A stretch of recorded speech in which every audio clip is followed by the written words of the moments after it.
So what makes PCR go? You need several components. 1, DNA. 2, oligonucleotide primers. 3, deoxynucleotidyl triphosphates. 4, DNA polymerase, of course. And 5, thermal cycling, where the temperature changes in a cycle to allow the proper reactions to occur. So I've drawn at the top of the figure here a double-stranded DNA molecule with the 5' and 3' ends labeled and the 3' end at the arrowheads. The first step is to raise the temperature to denature the DNA molecules. So I'll draw them, the 2 strands, separated as if they're denatured.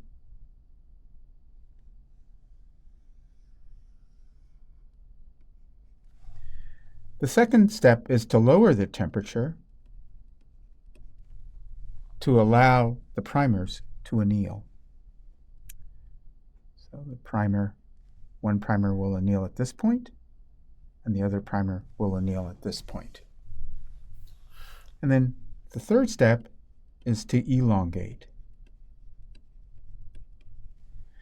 And then, as a result, the DNA polymerase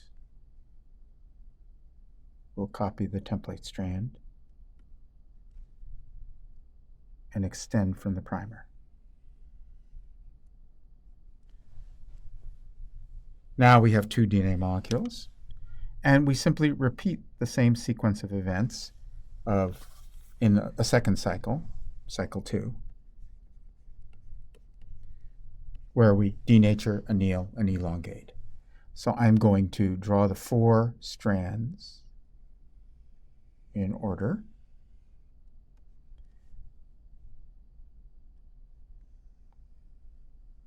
And you can tell the strands by the length here in the diagram.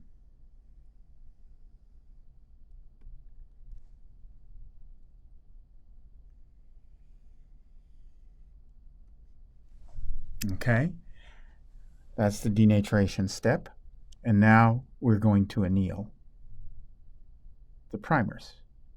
So here's one primer annealing here, always in the same place as before. And then DNA polymerase will elongate.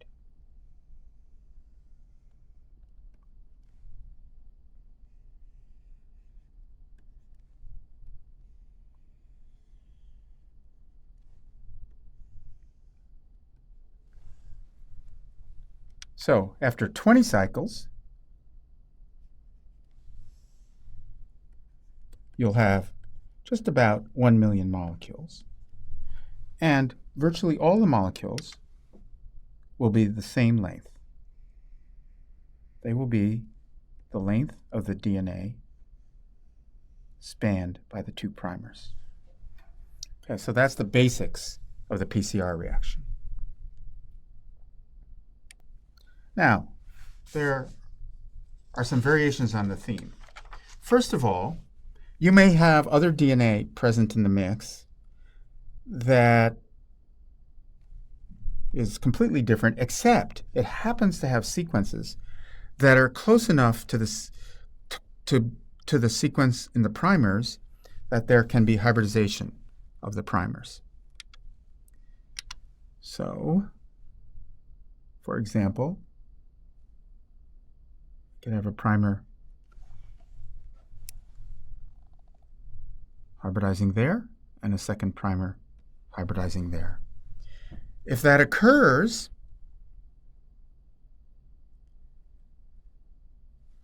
then we'll get elongation.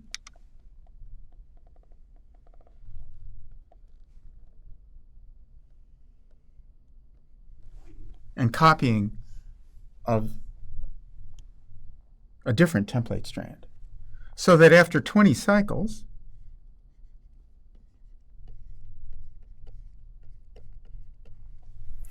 we would have DNA fragments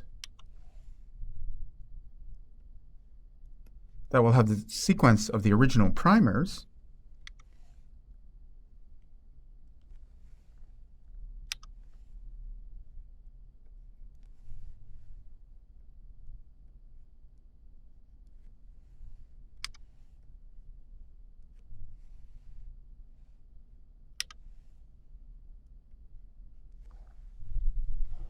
but spanning a completely different DNA sequence, which I've marked in green.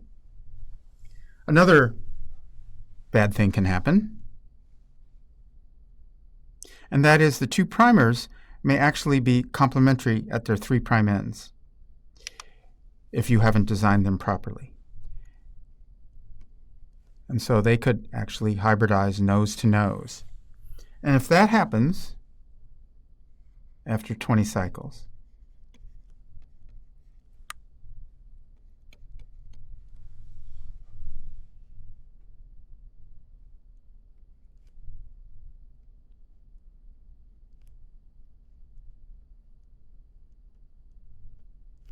you could have what's called a primer-dimer.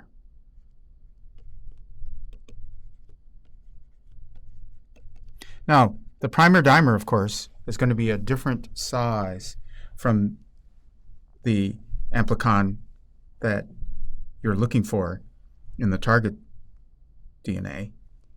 And similarly, the mismatched sequence of the mismatched sequence from the other DNA fragment in green will have a different size. And you can distinguish all of this by doing gel electrophoresis, which would separate all the different species according to size.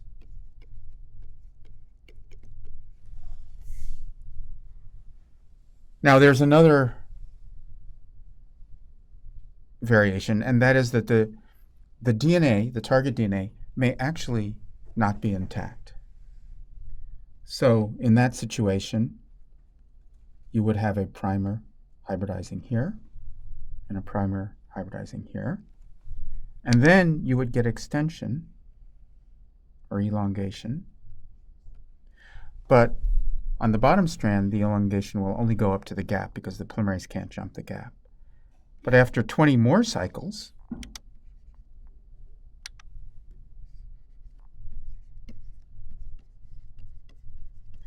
you would have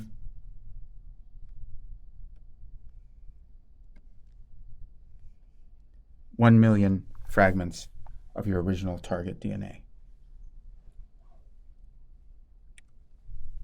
So, in summary, PCR